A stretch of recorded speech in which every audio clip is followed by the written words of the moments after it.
మీ కళ్ళతో చూడాలని ఈరోజు ఈ పర్యటన. ఈ నిజాన్ని మీ కళ్ళతో చూసిండ్రు. ఈ వాస్తవాలను సమాజానికంతా మీరు చెప్పండి. న్యూయార్క్లో ఇది ఒక మ్యాన్ మేడ్ వండర్ అని చెప్పి న్యూయార్క్ స్క్వేర్లో ప్రకటనలు తీసుకుర్రు. నేషనల్ మీడియాలో ఇక దాని కథ చెప్పనంతగా కథలు చెప్పుకుర్రు. అందుకే నేను నేషనల్ మీడియా వాళ్ళని కూడా ఈరోజు రిక్వెస్ట్ చేస్తున్నా. మీ నేషనల్ మీడియాలో చూపించండి కుంగిపోయిన మేడిగడ్డను, పగిలిపోయిన బ్యారేజ్ను, దోపిడీ జరిగిన నిధులు, అదేవిధంగా విజిలెన్స్ అండ్ ఎన్ఫోర్స్మెంట్ ఇచ్చిన నివేదికను, నేషనల్ డ్యామ్ సేఫ్టీ అథారిటీ వాళ్ళు ఇచ్చిన రిపోర్ట్స్ని, టెక్నికల్ అండ్ అదర్ ఇష్యూస్లో వాళ్ళు ఇచ్చిన నివేదికలను అన్నిటిని కూడా మీరు చర్చకు పెట్టండి. మేము చంద్రశేఖరరావు గారికి మళ్ళీ ఈ వేదిక మీద నుంచి నేను ఆహ్వానిస్తున్నా. మీరు శాసనసభకు వచ్చి నల్గొండలో ఎవడు లేని దగ్గర ఏదేదో మాట్లాడుడు కాదు. మీ గౌరవాన్ని మేమేం తగ్గించం. ప్రధాన ప్రతిపక్ష నాయకుడిగా సభలో మీరు తెలంగాణ సమాజానికి ప్రయోజనం చేకూర్చే ఏ సూచనలు ఇచ్చినా ఈ ప్రభుత్వం వినడానికి సిద్ధంగా ఉంది. రేపు ఉదయం సభకు రాండి దయచేసి. ప్రత్యేకమైన ఎట్లాగూ శ్వేతపత్రం సాగునీటి ప్రాజెక్టుల మీద ఉత్తమ్ కుమార్ రెడ్డి గారు ప్రవేశపెట్టబోతున్నారు. చర్చలో పాల్గొనండి. మీరు సూచనలు ఇవ్వండి. ప్రతిపక్ష పార్టీ నాయకుడిగా మీ బాధ్యతల్ని నెరవేర్చండి. మీ స్వార్థం, మీ అధికారం కోసం కాకుండా ప్రజల కోసం ఒక్క క్షణమైన ఆలోచన చేయమని నేను అడుగుతున్నా. నేను మొన్న కూడా చెప్పిన, ఈరోజు చెప్తున్నా. కృష్ణానది జలాలు కేంద్ర ప్రభుత్వానికి అప్పచెప్పడంలో ఏనుగు పోయింది, తోక మాత్రమే మిగిలింది. ఇప్పుడు ఆ తోక పట్టుకొని ఏనుగును గుంజే ప్రయత్నం మా ప్రభుత్వం చేస్తుంది. అన్ని పాపాలకు నువ్వే కారణం. నువ్వే అప్పచెప్పినావు, అప్పచెప్పడానికి నిధులు పెట్టినావు, బడ్జెట్ ఆమోదింపజేసినావు, అప్పచెప్పడానికి అవసరమైన లేఖలు రాసినావు. ఇవాళ తోక మిగిలింది, ఆ తోక పట్టుకొని మేము గుంజే ప్రయత్నం చేస్తుంటే ఇక చూసిరా ఏనుగును కూడా టీఆర్ఎస్ కాపాడితే కాంగ్రెస్ వాళ్ళు కేంద్రానికి అప్పచెప్పారు.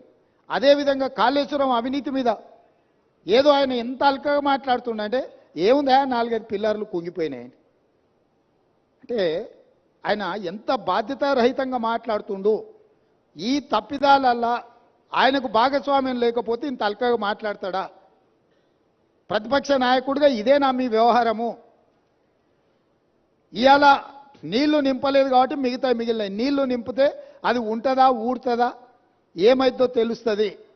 నీళ్లు లేకుంటే మన ఇంటి మీద నీళ్ళ ట్యాంక్ ఉంటే అది ఒకవేళ కారుతుంటే పగిలేటట్టు ఉంటే మనం నీళ్లు తీసేస్తే అది అట్లా కొంతకాలం కనిపిస్తుంది. నీళ్లు నింపితే 2 రోజులకు అది కూలిపోతుంది. సేమ్ ఈరోజు మేడిగడ్డ బ్యారేజ్ కానీ, సుందిళ్ళ కానీ, అన్నారంలో నీళ్లు నింపలేదు. నీళ్లు నింపితే పెను ప్రమాదం పొంచి ఉన్నది.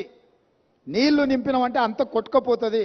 ఈరోజు నీళ్లు లేకుంటే ఎండబెట్టినాం కాబట్టి అది అట్లా నిలబడి ఉన్నది. అది ఏ క్షణమైనా కుప్పగూలడానికి సిద్ధంగా ఉంది. మీరే కళ్ళతో చూసిండ్రు. మేడిగడ్డ బ్యారేజు 1.5 మీటర్ దాదాపుగా 5 ఫీట్లు భూమిలోకి కుంగిపోయింది. ఇది మేం చెప్పడం లేదు, సాంకేతిక నిపుణులు చెప్తున్నారు. కళ్ళకు గట్టినట్టుగా పగుళ్ళు కనిపిస్తున్నాయి. కాంక్రీట్ స్ట్రక్చర్స్ అంత వర్టికల్గా క్రాక్స్ వచ్చి ఉంటే దాని ఒక చిన్న సంఘటన కింద ముఖ్యమంత్రి గారు, మాజీ ముఖ్యమంత్రి గారు మాట్లాడుతున్నారు అని అంటే అసలు చంద్రశేఖరరావు గారి ఆలోచన, చేసిన తప్పిదాలను కప్పిపుచ్చుకోవడానికి చేస్తున్న ప్రయత్నము ఈరోజు తెలంగాణ సమాజం అంతా గమనించాల్సిన అవసరం ఉన్నది. అందుకే చంద్రశేఖరరావు గారు దయచేసి రేపటి శాసనసభ సమావేశాలకు మీరు హాజరు కండి. శాసనసభ సమావేశాలలో బడ్జెట్తో పాటు సాగునీటి పారుదల శాఖ మంత్రి ఉత్తమ్ కుమార్ రెడ్డి గారు ప్రవేశపెట్టే శ్వేతపత్రము సాగునీటి ప్రాజెక్టుల మీద మీరు చర్చలో పాల్గొనండి. మీరు ఆ చర్చలో శాసనసభలో మీ అనుభవాన్నంతా రంగరించి కృష్ణానది జలాల మీద నిర్మించిన ప్రాజెక్టులను ఏ విధంగా మనం కాపాడుకోవాలి, కేంద్ర ప్రభుత్వం కొట్లాడాలనో మీ అనుభవాన్నంతా ఉపయోగించి సూచనలు ఇవ్వండి.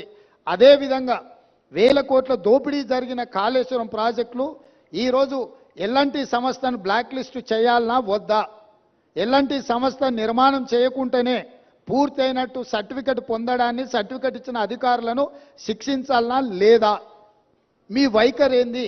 కాళేశ్వరం ప్రాజెక్టు మీద జరిగిన అవకతవకల మీద నీ పార్టీ వైఖరి, మాజీ ముఖ్యమంత్రిగా సాగునీటి పారుదల శాఖ మంత్రిగా మీది, హరీష్ రావు గారి వైఖరి శాసనసభ ద్వారా తెలంగాణ సమాజానికి, దేశ ప్రజలకు చెప్పాల్సిన బాధ్యత మీ మీద ఉన్నది. ఈరోజు మీరు నల్గొండలో మాట్లాడిన మాటలు చూస్తే నాకు కాలు ఇరిగిపోయినా చేత కాకపోయినా నేను సభకు వచ్చినా మీకోసం వచ్చినా అని అంటున్నావు. నువ్వు వాళ్ళ కోసం ఎన్నడూ రాలే. వాళ్ళ కోసం వచ్చే లక్షణమే నీకు లేదు. ఎందుకంటే ఎంతోమంది పిల్లలు చచ్చిపోతే, ఎంతోమంది ఆత్మహత్యలు చేసుకుంటే, ఎంతోమంది గొప్ప వ్యక్తులు చనిపోతే కూడా చూడని వ్యక్తివి నువ్వు. ఈరోజు నీ కుర్సీ పోయింది కాబట్టి ఆ కుర్సీని ఎత్తుక్కుంటా మళ్ళీ నల్గొండకి వెళ్ళావు. ఎందుకంటే ఖమ్మము, నల్గొండ, మహబూబ్నగర్లో 36 సీట్లు ఉన్నాయి. ఖమ్మంలో 10, నల్గొండలో 12, మహబూబ్నగర్లో 14. ఖమ్మంలో 1 సీటు గెలిచాడు, నల్గొండ 1 సీటు గెలిచాడు, మహబూబ్నగర్లో 2 సీట్లు గెలిచాడు. 36 సీట్లల్లో ఈ మొనగానికి వచ్చినాయి 4 సీట్లు. రేపు పార్లమెంట్